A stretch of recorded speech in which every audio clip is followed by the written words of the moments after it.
Hello everyone, Matt Tilley, the British bloke. If you're watching via YouTube, please subscribe to my channel. I'm going to be doing at least a video a week. If you found me on Facebook, thanks for finding me. You can head over to my YouTube channel if you want to see more videos like this. So today, question that was asked was, apart from price, are there any other options I can do to convince the seller to accept my offer? Well, there are actually. There's quite a few. Obviously, people always think offering more money is the only way to kind of persuade a seller to accept their offer. And that's not always the case. So anyway, here we go. The first one you can do is offer at least 3% earnest money deposit. When you make your original offer, you have to put down an earnest money deposit just to show that you're, honourable and that you're definitely wanting to do this deal. You're not going to pull out. You're not just making an offer for the sake of it, along with lots and lots of other offers to see what happens. So some people put down 1%, 2%. I would suggest 3%. That shows that you're committed. You're definitely interested. And if someone else is putting down 2%, your offer is going to be a little bit stronger. Secondly, escrow. You can change the amount of time that you want escrow to close. Southern California is pretty quick. I know across the country it ranges. Some people do anywhere between 30 and 45 days. Southern California, they want it to be done now, especially the last 3 years where properties have been selling quick. You've needed to say, anyone who puts more than 30 days escrow will probably pushed lower down the pile of accepted offers. So when you have your buyer's agent write up your offer, tell them 30-day escrow. Banks can do it, don't worry. Banks always going to tell you they want maybe 35 days, but do it maximum 30-day escrow. Other people might be doing 35 days, 40 days, 45 days. So if you do less closing time, your offer is going to be stronger. So that's another option. Offer to pay some of the closing costs. If you really want this house, it's your dream house, offer to pay $3,000, $4,000, $5,000 towards closing costs. Are you willing to lose the house over $5,000? Maybe not if it's your dream home.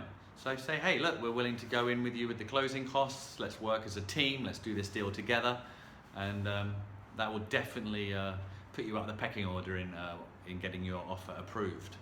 Number 4, get your lender to write you a pre-approval letter at 20% down. Even if you're doing 10% down, they don't need to know that. So get your lender to write 20% in your pre-approval letter. Things often change when you're doing the deal with the lender, but if you show 20%, that's going to show that you're making a strong offer. You've got money in the bank.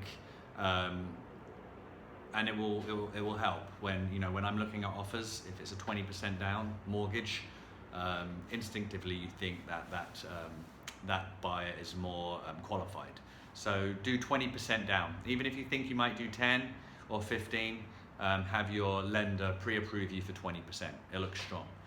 Also, some agents, they don't ask for your credit scores when you're making the offer.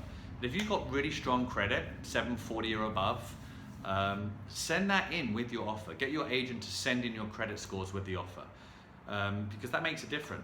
If the listing agent and the sellers see that you have a 760, 780, 800 credit, they know you are a qualified buyer with a capital Q. So even if it's not asked for, send your credit score in if it's good, above 740. And finally, this is a hidden gem for me. I did it when I bought my house. Well, my wife actually did it. I get my buyers to do it all the time. Write a letter. Write a letter to the buyers, handwritten, ideally. Yes, you can type it and mail it, send it by email, but if you can handwrite it, even better. Telling them why you love the house. A lot of people who have been in their houses 15, 20 years, they're sad when they leave. They treat it like a member of their family. So if you can write them a letter saying that you love the house, it's everything you wanted, you can't wait to raise your family in here and spend the next 10, 20 years enjoying this house because they've just made it a dream home for you, it's going to go a long way. Like I say all the time, buying and selling houses is so emotional. People literally break down in tears when they sell their homes. And also, people also break down in tears when they're buying their first home or their dream home.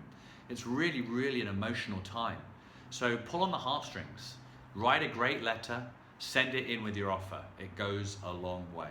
Okay, so hope that helps. You don't always have to offer more money when buying a house. There are definitely other ways, like I just suggested, to get your offer accepted. Right, okay. Happy Thanksgiving, everyone. Have a great holidays, and I'll be posting another video soon. But just wanted to share this with you because it was a question I was asked yesterday. All right, have a good one. Bye-bye.